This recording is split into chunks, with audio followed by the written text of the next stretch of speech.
때문에 뭐가 달라지는데요? 계실까요?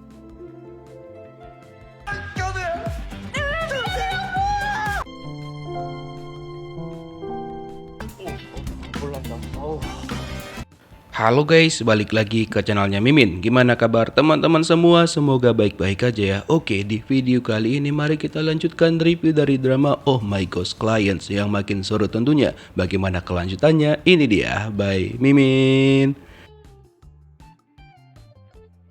Setelah menyadari bahwa yang dia temuin adalah arwahnya Yunjae, kemudian Nomujin langsung mengecek di ruang ICU yang ternyata tubuhnya Yunjae sedang diperiksa di sana dan dia bertemu dengan kakaknya Yunjae. Lalu dia bertanya kepada kakak Yunjae apa yang terjadi kepada adiknya. Kakak Yunjae menjelaskan bahwa adiknya itu tiba-tiba aja dilarikan ke rumah sakit gara-gara katanya dehidrasi. Dan yang anehnya, Yunjae itu ditemukan bekerja di Toserba. Padahal kan sebelumnya dia bilang kepada Mujin bahwa dia itu sudah menemukan pekerjaan tetap. Tapi kenapa dia bekerja di Toserba sebagai kerja lepas? Dan untuk menjawab semua itu, Mujin menawarkan jasanya dia kepada kakaknya Yunjae dan mengatakan bahwa jasanya ini dia kasih secara cuma-cuma ataupun gratis. Kakak Yunjae seneng banget karena kan mereka pun gak punya biaya karena belum lagi rumah sakitnya Yunjae dan juga yang lain-lainnya. Terus setelah itu Mujin baru ingat bahwa dia kan ke rumah sakit mau jengukin Hiju dan juga Ginwoo. Setelah dia cek ternyata Hiju bilang sama Ginwoo mereka sudah baik-baik aja dan tadi baru aja istrinya Mujin datang jadi mereka nggak sempat berpapasan. Jadi kata Hiju dan juga Ginwoo mereka itu masuk rumah sakit gara-gara hampir keracunan makanan. 중환자실에 있다고 윤재 씨가? 지금 Kemudian Nomujin cerita sama Hiju dan juga Ginwoo bahwa ada yang lebih parah dari mereka dan sekarang lagi di ruang ICU yaitu Yunjae. Dan dia yakin banget bahwa memang terjadi sesuatu kepada Yunjae.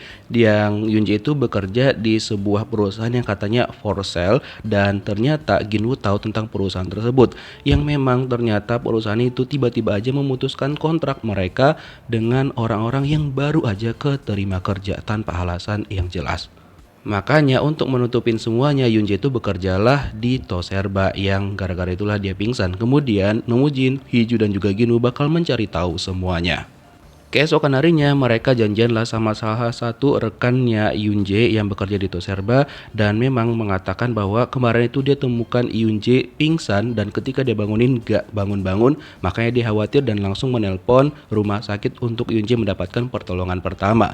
Dan mereka memang setiap harinya selalu menggeser troli itu yang satu troli beratnya sebesar 20 kg dan itu cukup berat sih untuk satu orang. Dan jam istirahat mereka juga kurang banget dan semua hal yang kegiatan dilakukan sama temannya Yunjae itu mereka rekam. Tapi salah satu supervisor yang ada di Toserba itu datang menemui Mujin, Hiju dan juga Ginwoo karena protes karena telah melakukan perekaman tanpa izin di sana. Terus ketika mereka bertanya sama si supervisor ini, dia bilang ya kalau misalkan karyawan mereka pingsan kayak si Yunjae itu kan hal yang wajar aja gara-gara kelelahan bekerja. Jadi itu tidak ada hal apapun yang menyalahi tentang SOP pekerjaan mereka. Ditambah lagi kalau misalkan mau meliput, ya mereka harus izin ke kantor pusat Toserba itu. Terus kan Nomujin dikabarin sama kakaknya Yunjae bahwa hasil tesnya Yunjae itu sudah keluar. Di sisi lain arwahnya Yunjae itu masih berkeliaran dan dia melihat anak kecil lagi bermain jadinya dia teringat tentang keponakannya dia ataupun anak kakaknya. Jadi dia sama keponakannya itu benar-benar deket banget bahkan dia juga pernah berjanji sama keponakannya untuk pergi ke suatu tempat dan juga memberikan hadiah ketika keponakannya nanti berulang tahun. Tapi kondisinya kayak gini sekarang. 마트 주차장에서 알바를 한 거예요? Terus Mujin menceritakan sama kakaknya Yunjae bahwa Yunjae itu bekerja di Toserba karena dia itu gagal dalam penerimaan pekerjaan dan kakaknya juga baru tahu akan hal tersebut. Terus Mujin bilang dia berjanji bakal mengungkapkan apa yang terjadi kepada Yunjae di Toserba itu. Nah kemudian Mujin melihat arwahnya Yunjae lewat lagi lalu dia memanggil dan bertanya kenapa Yunjae itu pergi-pergian malah nggak standby di dekat tubuhnya dia. Terus Yunjae mengatakan bahwa memang dia nggak ada niatan lagi untuk bertahan hidup karena kalau misalkan dia tetap hidup semuanya nggak akan berubah. Terutama dia juga dapat merepotkan kakaknya dari biaya rumah sakit dan juga yang lain-lainnya. Ditambah lagi sebelumnya dia mendengar suami kakaknya nelpon tentang biaya rumah sakitnya Yunjae. Jadi Yunjae bilang dia udah capek banget dan pengen istirahat dari dunia. Dan karena arwah Yunje mengatakan hal itu, makanya Mujin dikabarin sama kakaknya Yunje bahwa sekarang Yunje dibawa ke ruang operasi karena dia harus segera dioperasi gara-gara kondisinya udah drop banget dan juga sangat-sangat darurat. 윤재 고생 많다고. Setelah itu Mujin balik ke kantornya dan bertanya kepada Hiju dan juga Ginwoo apakah balasan dari kantor pusat yang mereka kirimkan surel untuk To Serba itu ternyata nggak dibalas sama sekali. Jadi mereka tidak bisa melakukan penyelidikan lebih lanjut. Kemudian Hiju punya ide, kenapa Mujin itu nggak ketemu dulu sama si Bodhisattva ataupun yang biasanya Mimin panggil itu malaikat di dalam drama ini. Jadi untuk cara memanggilnya, Hiju, Ginwoo dan juga Mujin itu malah main yang kayak gini, kayak ala-ala jelangkung gitu loh, kayak memanggil arwah ataupun yang kayak gitulah. Tapi itu nggak berhasil sama sekali. Terus Hiju bilang, tunggu, biasanya kan Mujin itu bertemu dengan si malaikat ketika dia itu lagi di ambang mau kehilangan nyawanya. Jadinya Hiju dan juga Ginwoo memiliki ide yang sangat-sangat ekstrim banget. Awalnya mau disetrum pakai alat itu.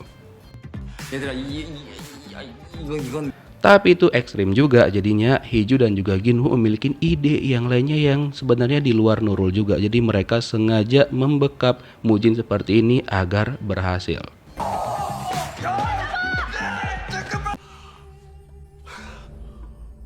Dan bener aja dong, ternyata itu berhasil dan juga Mujin bertemu dengan si Bodhisattva ataupun kita panggil aja malaikat. Kemudian Mujin menceritakan kepada si malaikat apa yang terjadi dan bagaimana caranya untuk menyelamatkan Yunje. Kata si malaikat, ya dia yakin banget bahwa Mujin, Hiju dan juga Ginwoo bisa memecahkan masalah tersebut. Karena kan sejatinya Yunje itu belum kehilangan nyawanya.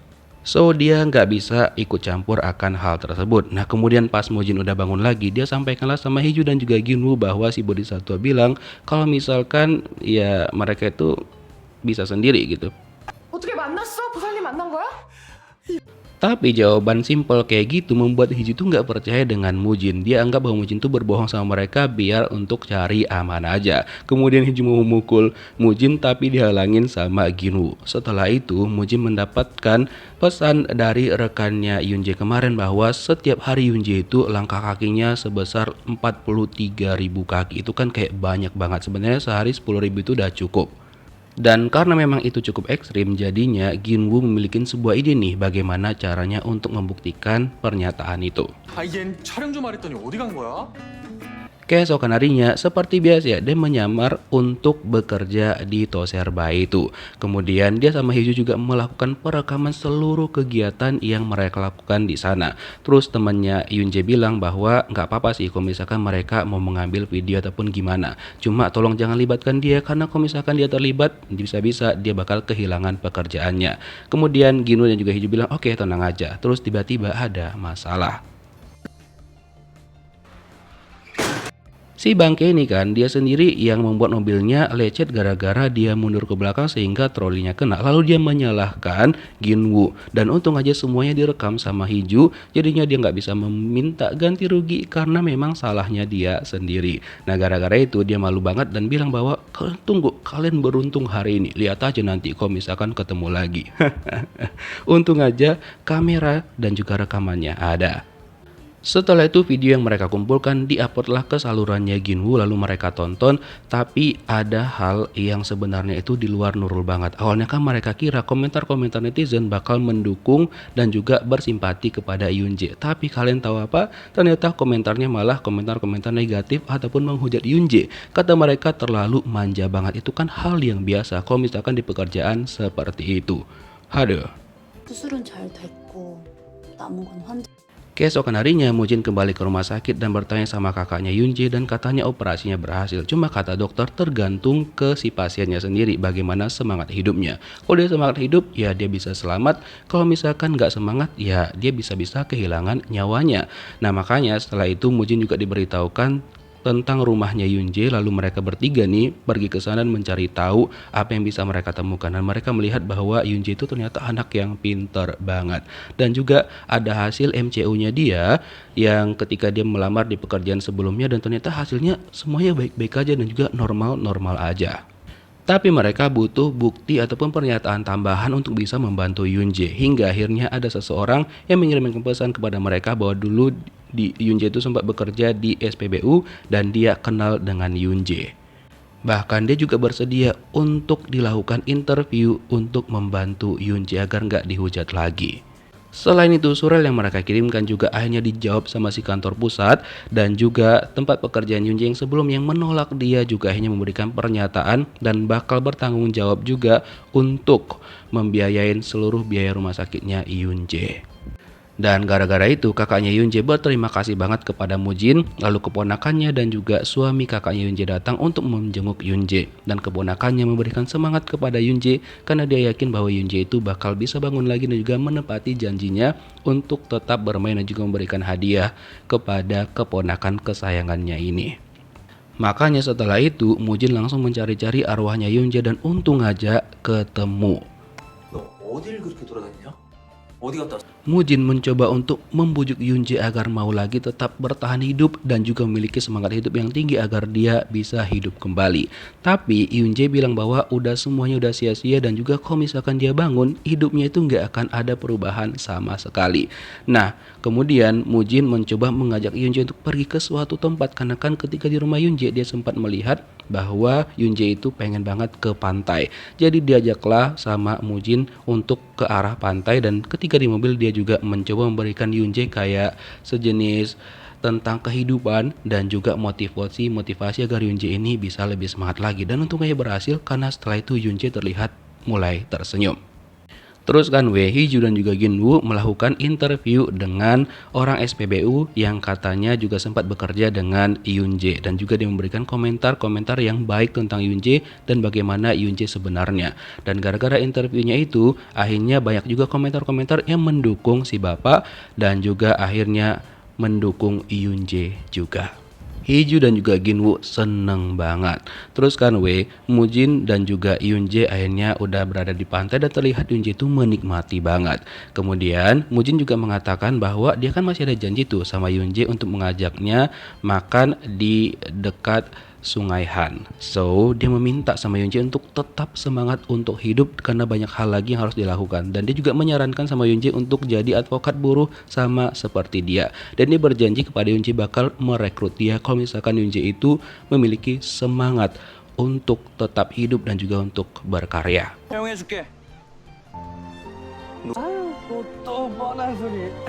Setelah itu arwah Yoonjae balik lagi ke rumah sakit dan dia melihat bahwa suster di sana juga memberitahukan kepada kakak Yoonjae bahwa orang-orang itu banyak banget yang mendukung dia dan juga pengen bahwa Yoonjae itu tetap hidup dan juga selamat. Gara-gara itulah dia memiliki semangat hidup lagi untuk bisa kembali. Pada malam harinya, akhirnya Yoonjae kembali lagi dan juga sudah sadarkan diri. Pas kakaknya dan juga keponakannya datang, mereka seneng banget karena Yoonjae sudah bisa membuka matanya dan juga sudah bisa tersenyum kembali.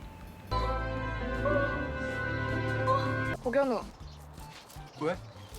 1 bulan sudah berlalu sejak kesembuhannya Yoonjae. Terus untuk Hee-ju dan juga Ginwoo ada peningkatan nih. Jadinya Hee-ju akhirnya menyetujuin bahwa Ginwoo sekarang adalah pacarnya dia, dan itu adalah hari pertama mereka jadian. Betapa senangnya Ginwoo, dan dia juga diberitahukan sama Hee-ju alasan Hee-ju menerima cintanya dia. Karena setelah Hee-ju periksa nih dan juga analisa, ternyata ya Ginwoo tuh tipenya dia, dan akhirnya mereka pelukan. Setelah itu mereka kan janjian juga sama Mujin dan juga Yoonjae, dan sekalian mereka juga mengumumkan tentang ya hari mereka udah jadian. Sekalian Mujin pada hari itu kan menepati janjinya untuk makan ayam goreng sekalian minum bir di depan Sungai Han bersama dengan Yoonjae. Tapi mereka agak zizik dengan kelakuan dua orang itu. Terus Yoonjae juga mengatakan bahwa dia menerima tawarannya Mujin untuk jadi anggotanya dan juga dia bakal berjuang agar bisa lulus menjadi advokat buruh. Nah setelah itu mereka memutuskan untuk main sepeda bersama. Tapi ketika mereka main sepeda bersama ada orang yang kayaknya Mujin kenal nih. Ternyata itu adalah si malaikat. Tiba-tiba aja dia udah ada main sepeda di sana bersama mereka. Karena Mujin masih emosi sama dia kan, jadi dia suruh si Yoonjae untuk tunggu kejar itu si orang yang bersepeda berwarna biru, pakai baju warna biru, gas terus kejar dia. Oke, kira-kira bagaimanakah kelanjutan kisahnya, kita lihat di next episode. Thank you for watching guys, see you next video, bye bye.